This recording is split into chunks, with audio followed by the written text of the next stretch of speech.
But no. All right, so again, that's where we're at, 32-29. Again, 5 minutes left here of halftime. We do want to go around the panel here. We've got Mr. Tanner Cook as well as Emory Carter here with us to make Super Bowl predictions. Coming up, again, the big game tomorrow. Right now, Kansas City 1.5-point favorites again, as they play Super Bowl 54 in Miami. We're going to start with probably the smartest one of the whole bunch with Mr. Emory Carter. Emory, big man, of course, my son. Let's what do you think about who's going to win, the Chiefs or the 49ers? Chiefs 46, 49ers 34. 46. Wow, 46-38. Give that to Mr. Tanner there. Tanner, we're going to interrupt your work a minute. What? Tomorrow night, it's time. Everybody's listening. Super Bowl. The big game. The big game. I'm going to go with the team that Joe Montana played for. The Niners. No.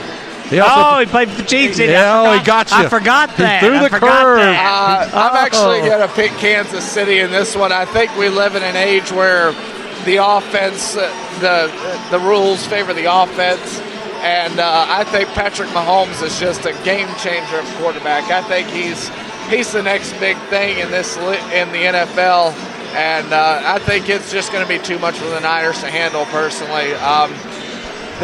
He's going to be forced outside the pocket a lot, and he's going to make a lot of plays. You're going to see a fun Super Bowl. You may see more than 50 to 45 games, honestly. But I think Kansas City comes out with this one, and they win their first Super Bowl in 50 years. What's your score? I'm going to go with 35-31. Kansas 35-31. All right, Chris, your thoughts? You know, I like the fact that Kansas City's there because they haven't been there in my lifetime. So I would like for them to win it. I also like to kind of go against the grain. I want Kansas City to win, but just to be different, so it won't be unanimous so far. I'll pick the Niners. And your score is? You're going to go with defense? Yeah, I think so. I think Kansas City's due for an off game. They almost had that off game against who was the Texans. Then they managed to get things rolling. So, yeah, why not? Just to be different. I want the Chiefs to win, but just so we're not all the same, I'll go with the Niners. 35-30. Well, I'm going to go against all of you. Bud Bowl. I'm going saying it's going to be a lower scoring game. Oh, I thought you were going to take Bud Light over Bud. Bud Light. Man, some of those commercials have been the bomb. All right, so anyway, no, I'm going with a lower scoring game because I think the first quarter is going to be a wash. Everybody's just sort of feeling each other out. I think Kansas City playing some inspired ball on the defensive side. They played better. San Francisco with 2 weeks to lock in on what Mahomes and them have done. I go with running the football. I go with defense. San Francisco wins the Super Bowl 28-24. So we're split then. We are an even split amongst the panel. And Tanner doesn't know it, but he will be buying pizza for the winners. no matter who it is. So who wins the line battle? Offense versus defense. You're the offensive line guru. Well, I would give the edge. You know, the one thing about the San Francisco 49ers, when they won last week, to be able to say we're going to run the football and run it that much and say, please try to stop us, and they couldn't. That's a power. That speaks a lot.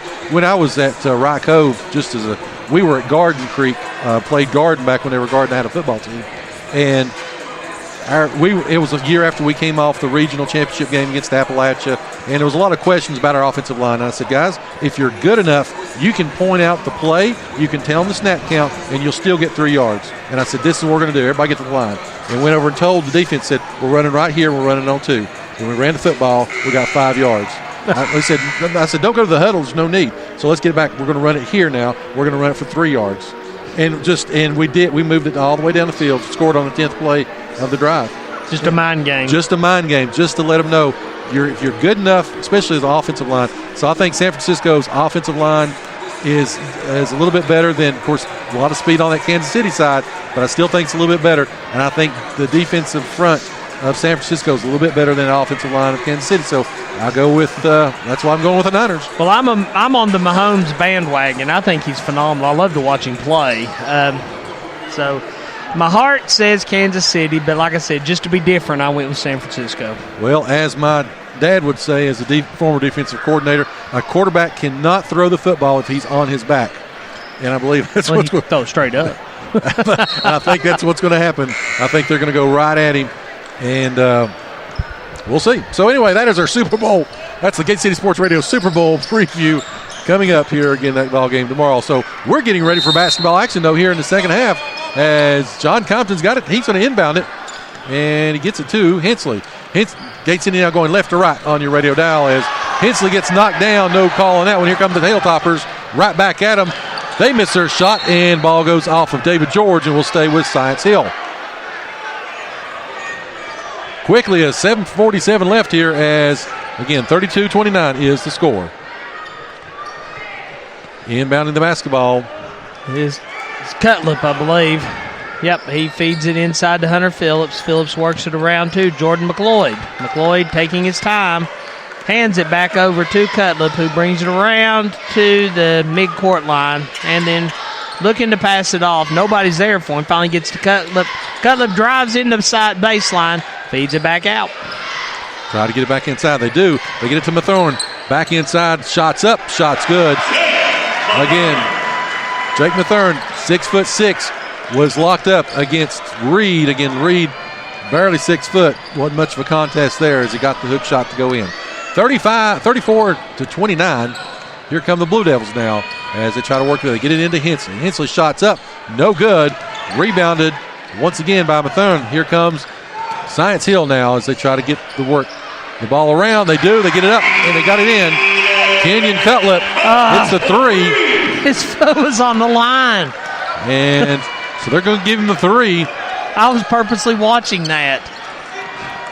37-29. He's standing on the line when he jumped. That's that home court advantage as Compton way outside, shots up, and no good. Rebounded by Hunter Phillips. Science Hills open up with a 5-0 run here to start the quarter. And so they're trying to settle things down now.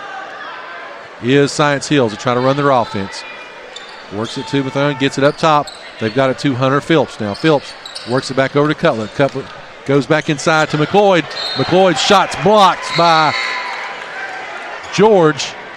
And McLeod tried to help the referee by showing where on the arm he hit him, but there was no call. George didn't just block that shot. He knocked it through the padding almost with authority. Almost hit our buddy Tanner down there who's taking pictures. As the Duke finally get it in, that's going to be to McThorne. As kicks over to the corner, shots up, no good, but it is rebounded by Science Hill. Working the ball again, it'll be McLeod. Gets it back up top to Cutlip as they're going to try to run their offensive set now. 37-29, 5:50 left here in the third quarter. Hilltoppers again try to work it inside. They do. They get it inside to McLeod. 7-0 run, and it's a 10-point lead, 39-29. Again, reminiscent of the first game, this is exactly what happened as Dean's got the basketball. Now they come down. Shots up, shots good. And there's going to be a timeout on the floor. And it looks like it's going to be a 30-second timeout. So we'll go off the air for just a second. You're listening to the home of Blue Devil Sports. This is Gate City Sports Radio.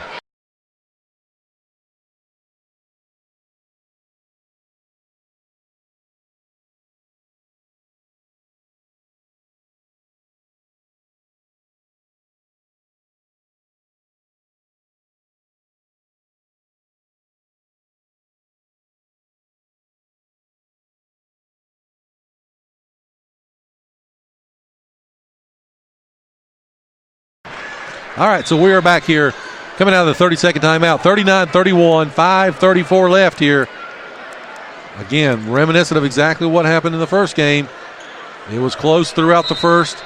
Science Hill came out in the third quarter, took the lead. Gate City chipped away, but never was able to close the deal. Here comes now Science Hill with that 8-point lead. They try to work it around. They've got it to Hunter Phillips. Gets it inside, this time to Mathorn. And here comes Gate City now, down by 10. They try to trap Compton. Good pass, gets it over to Dean. Dean's now got a step. He's going to try to pull up from 3 for a second. Didn't. Kicks it over to Eli Starnes.